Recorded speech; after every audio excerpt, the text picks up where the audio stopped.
Good evening to all. Today, once again, we are going to talk about F4,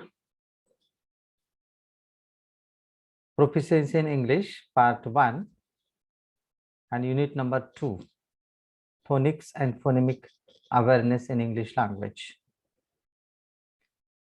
मित्रांनो, आज परत एकदा आपण F4 च्या संदर्भात या ठिकाणी विचार करणार आहोत.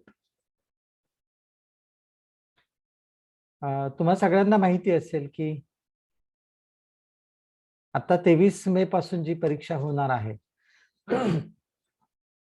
त्या परीक्षेच्या दृष्टिकोनातून मी ही थोडी सिरीज आपल्या सगळ्यांसाठी चालू केलेली आहे. महाराष्ट्रात जास्तीत जास्त विद्यार्थी F4 मध्ये इतर विषयांच्या तुलनेमध्ये F4 मध्ये जास्त नापास झालेले आहेत. आणि खरं पाहता ही अतिशय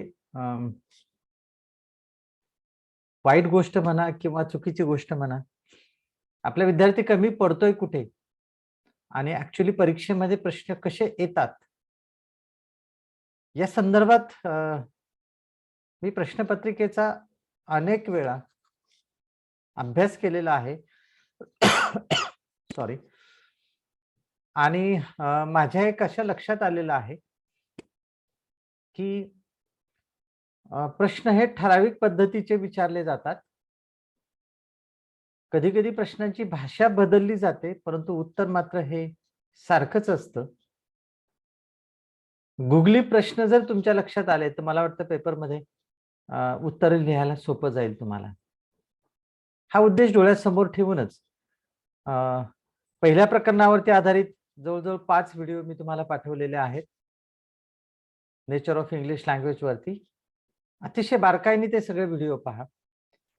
आता ही युनिट नंबर 2 वरती ऑलरेडी मागे मी काही व्हिडिओ टाकलेले आहेत. For example production of mechanism किंवा त्याला process of production, speech production असंही नाव देता येईल. त्यानंतर creating phonemic awareness and your students याविषयी पण मी व्हिडिओ टाकलेला आहे. मागच्या व्हिडिओमध्ये त्याच्या लिंक पण मी तुम्हाला टाकलेल्या आहेत. त्याही अतिशय बारकाईने लक्षपूर्वक ऐका. निश्चित तुम्हाला परीक्षेच्या दृष्टिकोनातून अतिशय माहिती त्याच्यातून मिळेल. विद्यार्थी मित्रांनो, आज आपण युनिट नंबर 2 मधला जो महत्वाचा भाग आहे त्याच्यावरती आपण आता या ठिकाणी फोकसिंग करणार आहोत. स्क्रीनवरती तुम्हाला दिसत असेल प्रत्येकाला की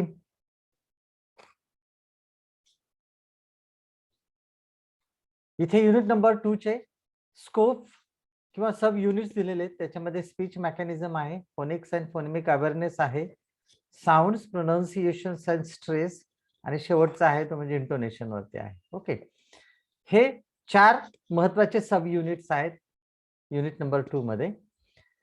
या सब युनिट्सला आपण मार्कांच्या दृष्टिकोनातून विचार करून त्यांची क्रमवारीता या पद्धतीने ठरवलेली आहे. पहिला आपण साऊंड्स, प्रोनाउन्सिएशन्स आणि स्ट्रेस हा भाग घेतलेला आहे, कारण सगळ्यात जास्त प्रश्न त्याच्यावरती विचारले गेलेले आहेत. 2 नंबरला फोनिक्स आणि फोनेमिक अवेअरनेस वरती प्रश्न विचारले गेलेले आहेत. 3 नंबरला स्पीच मेकॅनिझम वरती प्रश्न विचारले गेलेले आहेत. आणि 4 नंबरला intonation, that is rise and fall, या संदर्भात प्रश्न विचारले गेलेले आहेत. याच्यापैकी आपण साऊंड्स, प्रोनाउन्सिएशन आणि स्ट्रेस याचा मागच्या व्हिडिओमध्ये मी तो उल्लेख केलेला होता, परत एकदा उल्लेख करतोय.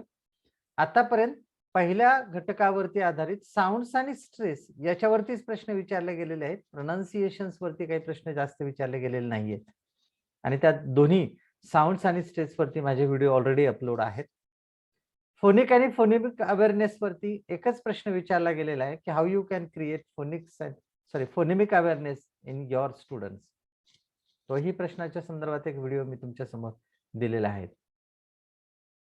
आता उरलेल्या 2 भागांवरती या ठिकाणी मी स्ट्रेस करणार आहे. त्यातला पहिला भाग आहे स्पीच मेकॅनिझम आणि दुसरा भाग आहे इंटोनेशन, राईज अँड फॉल. आता स्पीच मेकॅनिझमच्या संदर्भात पण मी सांगतो तुम्हाला की मागे याच्यावरती पण मी एक व्हिडिओ टाकलेला आहे. अतिशय योग्य पद्धतीचं रेटिंग पण त्या व्हिडिओला मिळालेलं आहे. तुम्ही अवश्य पहा तो व्हिडिओ. त्याच्यामध्ये तुम्हाला सगळ्या माहिती मिळतील. आणि आता आपण शेवटचा भाग की ज्याच्यावरती थोडं कमी वेटेज आहे परंतु प्रश्न विचारला जातो तो म्हणजे इंटोनेशनचा भाग या ठिकाणी आपण पाहणार आहोत. Okay, so let's see what is intonation at first. Intonation वरती आतापर्यंत आलेले प्रश्न या पद्धतीचे आहेत. पहिला प्रश्न विचारला गेलेला होता, when will you use following intonation in English language? November 2017 ला 2 मार्कासाठी प्रश्न विचारलेला होता. नंतर what are the types of intonations explain with examples. June 2017 ला 3 मार्कासाठी प्रश्न विचारला गेलेला होता. आणि what different functions of intonation will you keep in mind while teaching English? हा जून 2018 ला 3 मार्कासाठी प्रश्न विचारलेला गेलेला होता. मित्रांनो 2018 पासून याच्यावरती प्रश्न विचारलेला नाही. माझी दाट शक्यता आहे की the question will occur in this coming exam. Okay, आणखी एक गोष्ट मी खाली कंसामध्ये लिहिलेलं आहे, तुम्हाला स्क्रीनवरती जर दिसत असेल तर यूज सुविचार प्रकाशन बुक, सुविचारच्या प्रकाशनाच्या पुस्तकामध्ये इंटोनेशन वरती अतिशय चांगल्या पद्धतीची माहिती दिलेली आहे. ते I advise you that you can prefer Suvichar Prakashan book for this, particularly for this intonation. Okay, so या 3 प्रश्नांचा विचार आपण लगेच पुढे करणार आहोत. Just try to understand what these things are. Okay, so 1 minute.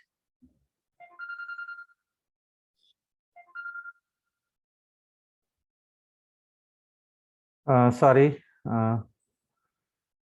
ठीक आहे. आपण या प्रश्नांच्या संदर्भात या ठिकाणी विचार करत होतो की यासाठी तुम्ही सुविचार प्रकाशनाचं पुस्तक वापरावं अशी माझी इच्छा आहे. You can refer other books also. Okay, so let's go to the next slide. Okay, so what is intonation? You can see the figure here. तुम्हाला एक डायग्राम खाली दिसते. या ठिकाणी हे माणसाचं तोंड आहे आणि या तोंडातून जो साऊंड बाहेर पडतो त्या साऊंडच्या जी काही झिगझॅग मोशन आहे त्याच्यावरून इंटोनेशनची एक कल्पना तुमच्या समोर मांडता येईल. ओके, पहा साऊंड तोंडातून साऊंड भरल्या सोडल्यानंतर एक स्टँडर्ड लिहिलेला आहे. नंतर तो ग्राफ वरती गेलेला आहे, तिथे हाय लिहिलेलं आहे. तो खाली आलेला आहे म्हणजे स्टँडर्डच्या खाली आलेला आहे, तिथे लो म्हटलेलं आहे. अगेन तो हाय झालेला आहे, again low, again high, again low, and in this way the process goes on and on. अशा पद्धतीने ती प्रोसेस घडत चालते. म्हणजे काय होतं इंटोनेशन म्हणजे काय की ज्यावेळेस तुम्ही एखादा वाक्य उच्चारत असाल, वाक्य बोलत असाल त्यावेळेस वाक्यांमधले काही शब्द हे उंच स्वराने म्हटले जातात, त्याच्यावरती फोर्स दिला जातो, त्याच्यावरती स्ट्रेस दिला जातो. आणि काही शब्द हे अतिशय हळूवार पद्धतीने बोलले जातात, लो स्ट्रेस असतो त्याच्यावरती. And so it happens when you can start speaking. Okay, तर ह्या ग्राफच्या दृष्टिकोनातून तुमच्या लक्षात येऊन जाईल. जर तुम्हाला इंटोनेशन वरती प्रश्न आला तर remember that you have to make such kind of graph there. It will help you to get more marks. जर अशा पद्धतीने ग्राफ तयार केला तर you will get more marks I think. So get ready for that also. Next, so what is intonation? Just with the help of graph you can understand that sometimes our voice goes up, sometimes our voice go very low or down. Okay, so I have written some sentences. Intonation is the way the pitch of your voice goes up and down as you talk or reciting something by singing it. So intonation pattern can be used in every time. Either if you are singing a poem, you can use the intonation pattern. Even you can read a verse, any passage, you can have the intonation pattern there. It is sed, काय म्हटलंय पहा, intonation is the way the pitch of your voice, म्हणजे तुमचा व्हॉइसचा जो काय pitch असेल, it goes up, हा वरती जातो, अँड डाऊन ऑल्सो, खाली येतो, म्हणजे हाय आणि लो होतो. You talk or reciting something by singing it, ज्यावेळेस तुम्ही बोलताना आवाज उंच जातो, कधी खाली येतो, किंवा कविता गाताना आवाज उंच जातो, कधी खाली येतो, that is called the intonation. Okay, next, the rise and fall of the voice in pitch is called intonation. Yes विद्यार्थी मित्रांनो, एक मार्कासाठी अशा पद्धतीचा प्रश्न विचारला जातो, फिल इन द ब्लँक्स किंवा करेक्ट द सेंटेन्स. मला जर विचारायचं झालं तर मी असं विचारेन, the rise and fall of the voice in pitch is called stress, किंवा pitch is called syllable. So you have to correct the sentence. तुम्हाला करेक्ट करायचं सेंटेन्स, किंवा ट्रू आणि फॉल्सला पण हे वाक्य विचारू शकतात. Rise and the fall of the voice in pitch is called intonation, and you have to find out whether the sentence is true or false. So just keep into your mind that this is the definition of intonation. Next, intonation describe how the voice rises and fall in pitch. ज्यावेळेस आपण इंटोनेशनचा विचार करत असतो त्यावेळेस intonation काय describe करतं आपल्याला, वर्ण तुमचा आवाज कसा वरती जातो कसा खाली येतो. आणि म्हणून त्या संदर्भात मी खाली एक इमेज तुम्हाला टाकलेली. इथं म्हटलेलं आहे राइज मीन्स गोज अप, हा ॲरो दाखवलेला आहे पहा मित्रांनो, हा खालच्या दिशे म्हणजे खालून वरच्या दिशेकडे जाणारा ॲरो आहे. म्हणजे तुमचा आवाज सुरुवातीला खाली असेल आणि ज्यावेळेस तुम्ही रायझिंग इंटोनेशन वापरणार त्यावेळेस तुमचा आवाज राईज होणार. आणि फॉलिंग इंटोनेशन म्हणजे these are the two types of intonation, हे दोन प्रकार आहेत इंटोनेशनचे, रायझिंग इंटोनेशन, फॉलिंग इंटोनेशन. खरं पाहता 4 प्रकार आहेत, किंवा काही काही पुस्तकांमध्ये 3 प्रकार दिलेले आहेत, परंतु आपल्या डीएडच्या सिलेबसमध्ये फक्त राइज अँड फॉल हे दोनच इंटोनेशनचे पॅटर्न दिलेले आहेत आपल्याला. So we have to, sorry not pattern but types of intonation दिलेले आहेत, म्हणून आपल्याला ह्या दोघांचाच या ठिकाणी विचार करायचा आहे. म्हणजे राइज म्हणजे काय, तर तुमचा आवाज उंच जाईल, आणि फॉल म्हणजे काय, तर तुमचा आवाज खाली येईल. Okay, so let's go to the next. आता इथे लिहिले पहा types of intonations. So the first one is falling intonation, second is rising intonation, and third one is falling rising intonation. आणि मी मगाशी बोलता बोलता तुम्हाला म्हटलो की 4 टाइप्स आहेत. आणखी एक टाइप त्याच्यामध्ये रायझिंग फॉलिंग इंटोनेशन.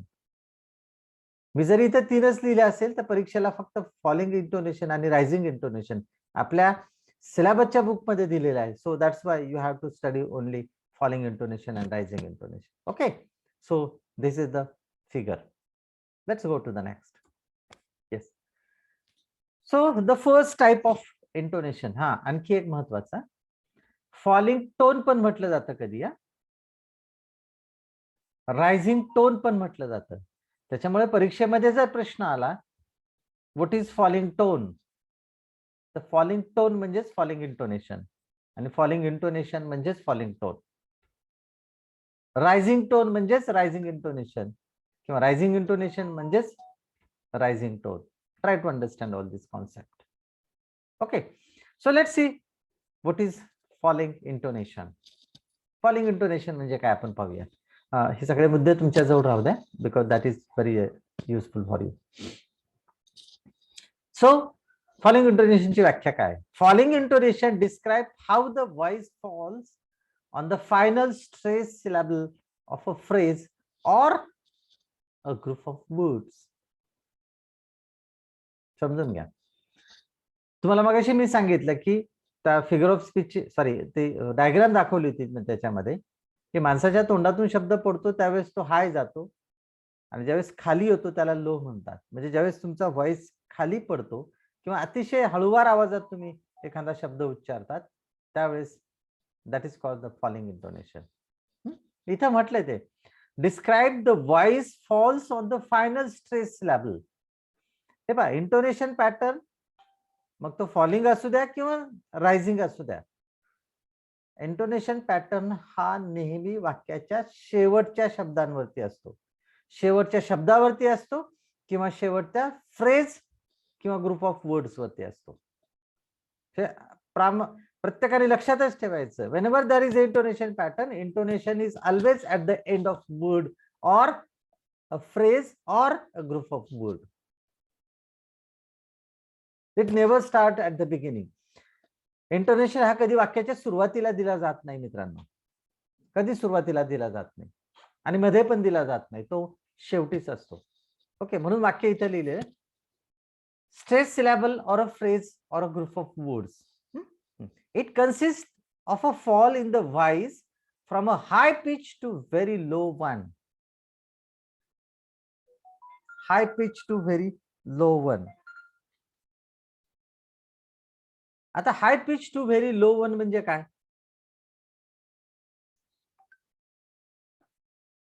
तर वरती जातो आणि नंतर खाली येऊन जातो तो. म्हणजे वाक्याच्या सुरुवातीला जर फॉलिंग इंटोनेशन तुम्हाला द्यायचं असेल तर सुरुवातीला वाक्य हाय पिचने असेल, हाय किंवा रायझिंग इंटोनेशन असेल, आणि ज्यावेळेस शेवटचा शब्द तुम्ही वाचणार असाल किंवा शेवटची फ्रेज वाचणार असाल किंवा शेवटचा ग्रुप ऑफ वर्ड्स वाचणार असाल त्यावेळेस तो खाली येऊन जातो. Try to understand that. So it consists of a fall in the voice from high pitch to very low one. उंचावरून तो खाली येणार आहे. आता ही कुठे कुठे फॉलिंग इंटोनेशन वापरला जातो? First, a falling intonation is very common in WH type questions. A falling intonation is very common in WH questions. म्हणजे परीक्षेला प्रश्न विचारला तुम्हाला, what is falling intonation? Write with examples. मग तुम्हाला एक्झाम्पल्स द्यायचे असतात की फॉलिंग इंटोनेशन केव्हा वापरलं जातं. तर पहिला यूज आहे फॉलिंग इंटोनेशनचा की falling intonation WH type questions मध्ये विचारला जातो. मग तुम्हाला WH वर्ड्स माहित पाहिजे. कोणकोणते WH वर्ड्स आहे? What, where, when, how, which. Okay, these are the 5 WH type questions. Once again, what, where, when, how and which. कोणताही प्रश्नाची सुरुवात जर या WH पैकी कोणत्याही एकाने झाली असेल तर you have to use the falling intonation at the end of word or at the end of phrase or at the end of group of words. Okay, now the first example. Where the nearest post office?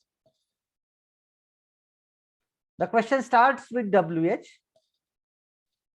The question starts with WH and the last group of word, post office, is a one word, though it is have a slanted line. It's a compound word. मग मी प्रश्न कसा वाचणार? Where is the आता WHERE apostrophe S na, so it's the combination of where is. You know that this is a combined word. Where the nearest post office? I have to start using rising intonation at the beginning, and when I will read the last word or last group of word post office, then my voice should be down. Where's the nearest post office? Where's the nearest post office? I can use in a second example. What time does the film finish? What time does the film finish? The finish is the last word and where you have to put the following intonation. मित्रांनो इथे जो arrow दिलेला आहे मी post वरती आणि finish वरती, हा arrow वरून खाली येणार आहे. म्हणजे तुमचा व्हॉइस कसा असायला पाहिजे? याच्या अगोदरचे वाक्य वाचताना तुमचा व्हॉइस उंच असेल आणि ज्यावेळेस तो शेवटचा शब्द तुम्ही वाचणार आहात त्यावेळेस तुमचा व्हॉइस हा डाऊन असेल. Okay, next. अफर्मेटिव्ह और and assertive sentence. Following intonation केव्हा यूज करणार तुम्ही?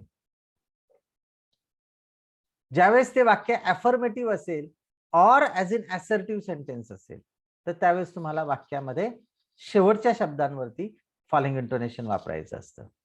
For example, Mumbai is the capital of Maharashtra. हे स्टेटमेंट आहे, सिंपल स्टेटमेंट आणि अफर्मेटिव्ह सेंटेन्स आहे. अशा वेळेस तुम्हाला शेवटच्या शब्दावरती काय करायचं, स्ट्रेस द्यायचं, सॉरी इंटोनेशन वापरायचं, and that is the following intonation. So how should I read it? Mumbai is the capital of Maharashtra. Mumbai is the capital of Maharashtra. So Maharashtra is in a low voice. Next. Number 3. In question tag, just to confirm the answer in the question form. आता following intonation कुठे वापरणार परत एकदा आपण? In question tag. Question tag मध्ये following intonation वापरणार आपण. Okay, पण ते कशासाठी? Just to confirm the answer in the question form. Question फॉर्मचा आन्सर कन्फर्म करण्यासाठी आपण फॉलोइंग इंटोनेशन वापरणार. For example, is it holiday today? Isn't it? Is it holiday today? Isn't it? वाक्य वाचताना it is holiday today. Is it? दोन पद्धतीने मी प्रश्नार्थक वाक्य व्यवस्थित पद्धतीने वाचते पहा. Is it holiday today? Isn't it? So it has a following intonation. Next, in command or comparative, sorry, in command or imperative sentence, we have to use following intonation at the end of word. Okay. For example, open the door. Open the door. So door, we have to use the following intonation. Next, number 5. When the sentence is exclamatory sentence. When the sentence is in exclamatory, we have to use the following intonation. And the example is, how lovely is the scene? How lovely is the scene? Scene ह्या शब्दावरती following intonation. ते arrow जे दाखवतात, it, the, door आणि scene, हे मी वेगळ्या इंकने या ठिकाणी दिलेले आहेत, so that you can concentrate that intonation is always on the last word, and whenever there is a falling intonation, your arrow should go from up to down. It shows the falling intonation. Okay, right? Next. So these are the 5, once again, these are the 5 types of sentences, or these are the 5 ways where you can use the falling intonation, right? So you can note down all these things. Even you can have the screenshot here and write down on your notebook properly, so that in coming exam you will get the proper answer. Okay, so let's see about what is rising intonation. Simple thing, the same thing, but the definition is different. Rising intonation describes how the voice rises at the end of a sentence. How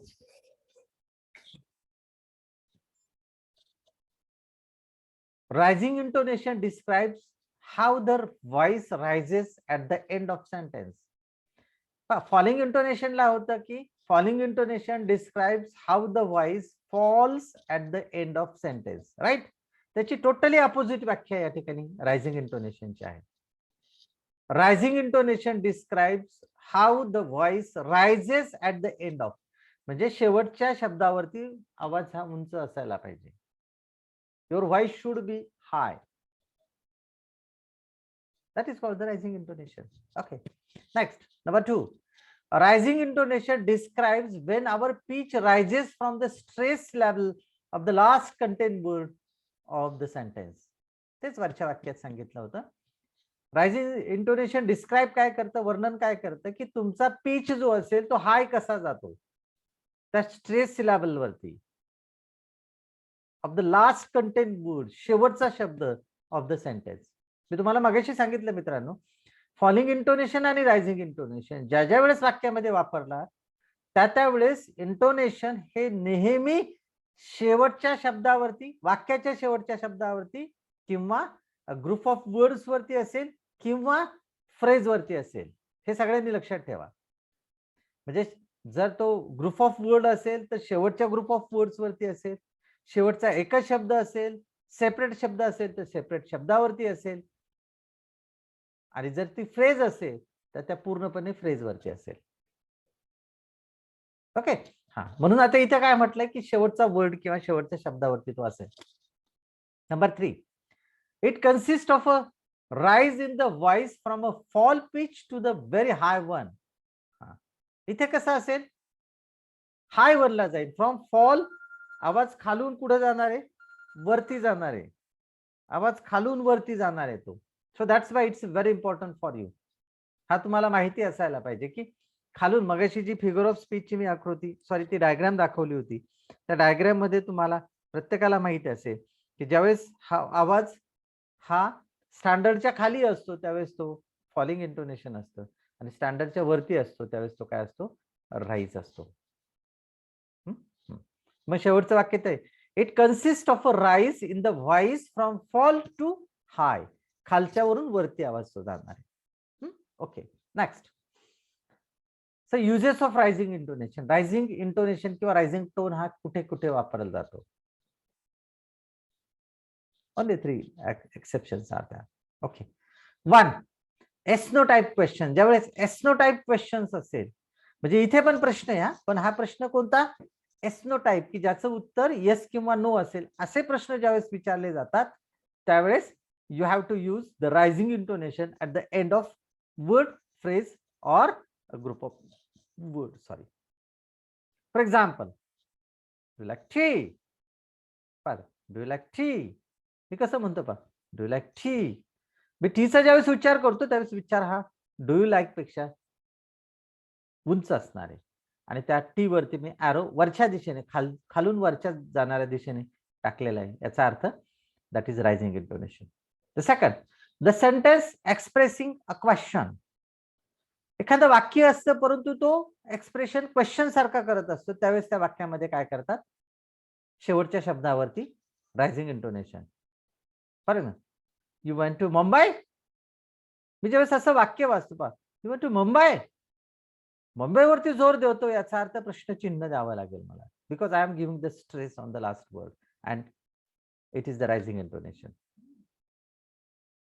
you went to Mumbai, you went to Mumbai, right. Next, number 3, expressing request और request and apologies. ज्यावेळेस request किंवा apologies होत असेल त्यावेळेस तुम्ही वाक्यांमध्ये शेवटच्या शब्दावरती काय, rising intonation. For example, are you all right, are you all right, are you all right. So on the word, last word, there is a rising intonation. Okay, next. So guys, this is all about intonations. प्रश्न कसाही येऊ द्या परीक्षेमध्ये, प्रश्न कसाही येऊ द्या, what I am telling you, how you can use falling intonation while teaching English language. 2 मार्काला प्रश्न येऊन गेलेला आहे तो. मग मला काय करायचं रे, फक्त फॉलिंग इंटोनेशन. मग मी काय म्हणणार आहे, being as a teacher, when I am teaching any sentences,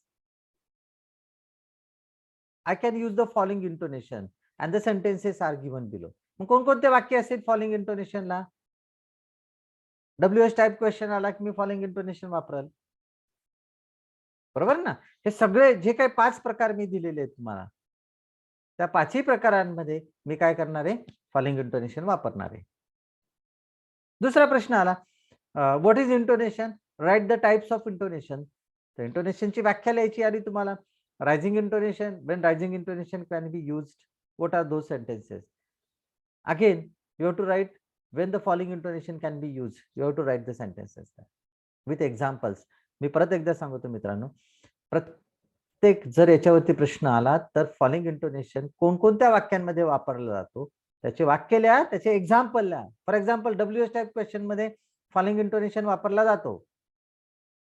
मग फॉलोइंग WH काय, write down, what's your name, what's your name लिहा, नेमला तिथे फॉलोइंग इंटोनेशन दाखवा, राईट. अशा सगळ्या पद्धतीचे लिहा.